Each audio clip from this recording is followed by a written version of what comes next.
ಇನ್ನು gas trouble ನಿಂದ ರಾಜ್ಯ ಸರ್ಕಾರ ಗೊಂದಲಕ್ಕೆ ಸಿಲುಕ್ತಾ ಅನ್ನುವಂಥ ಪ್ರಶ್ನೆ ಕಾಡ್ತಾ ಇದೆ. ಯಾಕಂದ್ರೆ ಎಲೆಕ್ಟ್ರಿಕ್ ಸ್ಟವ್ ಬಳಕೆ ವಿಚಾರದಲ್ಲಿ ಸರ್ಕಾರಕ್ಕೆ ಕ್ಲಾರಿಟಿ ಇದ್ದ ಹಾಗೆ ಕಾಣಿಸ್ತಾ ಇಲ್ಲ. ಹೋಟೆಲ್ಗಳಲ್ಲಿ ಎಲೆಕ್ಟ್ರಿಕ್ ಸ್ಟವ್ ಅನ್ನ ಬಳಕೆ ಮಾಡೋದಕ್ಕೆ ಸಚಿವರು ಸಲಹೆಯನ್ನ ಕೊಡ್ತಾರೆ.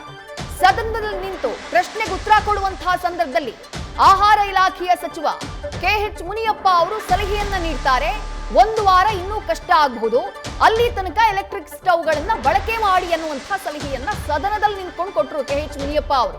ಆದ್ರೆ ವಾಣಿಜ್ಯ ಉದ್ದೇಶಕ್ಕೆ ಎಲೆಕ್ಟ್ರಿಕ್ ಸ್ಟವ್ಗಳನ್ನ ಯಾವುದೇ ಕಾರಣಕ್ಕೂ ಬಳಸಬಾರದು ಅಂತ ಹೇಳಿ ಬೆಸ್ಕಾಂ ಎಚ್ಚರಿಕೆಯನ್ನ ಕೊಟ್ಟಿದೆ. ಒಂದು ವೇಳೆ ಕಮರ್ಷಿಯಲ್ ಉದ್ದೇಶಕ್ಕೆ ನೀವೇನಾದ್ರೂ ಎಲೆಕ್ಟ್ರಿಕ್ ಸ್ಟವ್ಗಳನ್ನ ಬಳಕೆ ಮಾಡಿದ್ರೆ ಕ್ರಮ ತೆಗೆದುಕೊಳ್ಬೇಕಾಗತ್ತೆ ಅನ್ನುವಂಥ ಎಚ್ಚರಿಕೆಯನ್ನ ನೀಡಿದೆ.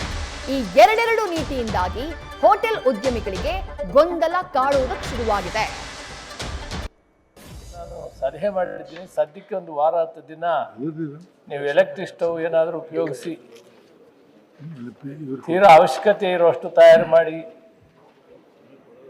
ಮತ್ತು ಈಗ ತಕ್ಷಣಕ್ಕೆ ನಾವು ತೀರಾ ಅವಶ್ಯಕತೆ ಇರುವಂಥ ಹಾಸ್ಪಿಟ್ಲ್ ಆಗ್ಬೋದು, ಹಾಸ್ಟೆಲ್ ಆಗ್ಬೋದು, ರೆಸಿಡೆನ್ಸಿಯಲ್ ಸ್ಕೂಲ್ ಆಗ್ಬೋದು, ಮ್ಯಾನುಫ್ಯಾಕ್ಚರಿಂಗ್, ಈಗ ಹಾಸ್ಪಿಟ್ಲ್ಗೆ ಫುಡ್ಡನ್ನು ತಯಾರು ಮಾಡಬೇಕಾಗ್ತದೆ. ಅದಕ್ಕೆಲ್ಲ ಕೂಡ ವ್ಯವಸ್ಥಿತವಾಗಿ ಕಮರ್ಷಿಯಲ್ ಸಿಲಿಂಡರನ್ನು ನಾವು ಕೊಡ್ತೇವೆ ಅಂತ ಆಶ್ವಾಸನೆ ಕೊಟ್ಟಿದ್ದಾರೆ. ನಾನು ಕೂಡ ಸದನ ಕೇಳ್ತಾ ಇದ್ದೀನಿ. ಹೋಟೆಲ್ಸ್ ಅವರು ಸ್ವಲ್ಪ ದಿನ ತಾಳ್ಮೆಯಿಂದ ಇರಬೇಕು, ಅನಿವಾರ್ಯವಾಗಿದೆ. ಅಲ್ಲಿ ಎಲೆಕ್ಟ್ರಿಕನ್ನು ಉಪಯೋಗಿಸ್ಕೊಂಡು ಸದ್ಯಕ್ಕೆ ಒಂದು ವಾರ 10 ದಿನ ಸುಧಾರಿಸಿದರೆ ಅಷ್ಟೊತ್ತಿಗೆಲ್ಲ ಸಲೀಸಾಗಿ ಪರಿಹಾರ ಆಗ್ತದೆ. ಸೂಚನೆ ಇದೆ. ಈಗಾಗಲೇ 2 ಹಡಗು ಬಂದಿರೋದ್ರ ಜೊತೆಗೆ ಇನ್ನು 10 ರಿಂದ 12 ಹಡಗು ಆ ಭಾಗದಿಂದ ಬರೋ ಸೂಚನೆ ಇದೆ. ಅದು ನಾನು ಆಶ್ವಾಸನೆ ಕೊಡೋದಿಲ್ಲ, ಯಾಕಂದರೆ ಹಡಗು ಪ್ರಾರಂಭ ಆದಮೇಲೆ ನಾನು ಮತ್ತೊಮ್ಮೆ ಹೌಸ್ಗೆ ಹೇಳ್ತೀನಿ. ನಾನು ಈಗ 2 ಹಡಗು ಬರ್ತಾ ಇರೋದನ್ನ ಸ್ವಲ್ಪ ಸುಧಾರಣೆ ಮಾಡ್ತದೆ.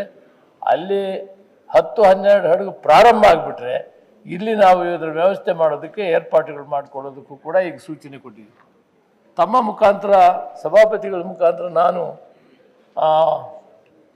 ಡೆಪ್ಟಿ ಕಮಿಷನರ್ಸ್ ಈಗಾಗಲೇ ಆದೇಶ ಕೊಟ್ಟಿದ್ದೀವಿ. ಎಸೆನ್ಷಿಯಲ್ ಕಮ್ಯುನಿಟೀಸ್ ಆಕ್ಟ್ ಪ್ರಕಾರ ಆಕ್ಷನ್ ತಗೊಳುತ್ತೆ. ಕೆಲವರು ಪ್ರಸ್ತಾಪ ಮಾಡಿದರು, ರೋಡಲ್ಲಿ ಸಿಲಿಂಡರ್ನ ಡಬಲ್ ಬೆಲೆಗೆ ಮಾರ್ತಾರೆ ಅಂತ.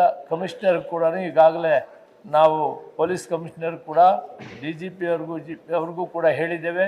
ತಕ್ಷಣ ಇದರ ಮೇಲೆ ವಾಚ್ ಮಾಡಬೇಕು, ಮತ್ತು ಇದನ್ನು ಯಾವುದೇ ಕಾರಣದಲ್ಲಿ ಈ ರೀತಿ ಕಾಳು ಸಂತೆಗೆ ಹೋಗಬಾರ್ದು ಸಿಲಿಂಡರ್ಸ್ ಅನ್ನೋ ವಿಷಯವನ್ನು ವಿವರವಾಗಿ ನಾವು ಹೇಳಿದ್ದೇವೆ.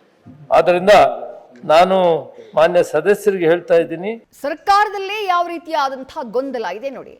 ಒಂದು ಕಡೆ ಬೆಸ್ಕಾಂ ಆದೇಶವನ್ನ ಹೊರಡಿಸುತ್ತೆ, ಯಾವುದೇ ಕಾರಣಕ್ಕೂ ಕಮರ್ಷಿಯಲ್ ಪರ್ಪಸ್ಗೆ ಅಂದ್ರೆ ಹೋಟೆಲ್ಗಳಲ್ಲಿ ಈ ರೀತಿ ಎಲೆಕ್ಟ್ರಿಕ್ ಸ್ಟವ್ಗಳನ್ನ ಬಳಕೆ ಮಾಡೋ ಹಾಗಿಲ್ಲ, ಹಾಗೇನಾದ್ರೂ ಬಳಕೆ ಮಾಡಿದ್ರೆ ಅದನ್ನ ಅಕ್ರಮ ಅಂತ ಪರಿಗಣಿಸಲಾಗುತ್ತೆ.